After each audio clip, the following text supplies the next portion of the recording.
Welcome to Chillin' 101. We hope this video helps. You start by opening Capcut Pc and creating a project with the target aspect ratio, because Auto Reframe adapts to that output. Once done, import and organize your footage into bins so you can pick main clips quickly. Select the clip you want reframed in the timeline or media panel. Make sure the primary subject is visible. This first actionable step sets the reference for tracking. Now move to the Auto Reframe tool to begin automatic framing. You open the Auto Reframe panel and pick the target aspect ratio you want, for example 9:16 for Reels. Then choose a tracking mode. Center keeps the subject centered. Follow subject tracks movement more aggressively.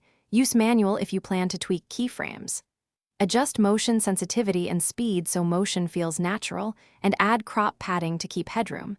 If the automatic result looks off, enable keyframe override to correct specific moments without redoing the whole track. You now scrub through the timeline and watch the reframed result at full resolution, because small tracking errors show up only in motion.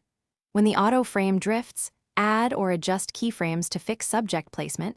Use small, incremental moves to keep motion smooth. If clips still jitter, enable stabilization or recrop tight shots. Finally, export with the correct codec and bitrate for your platform. If playback shows artifacts, retry export with a lower.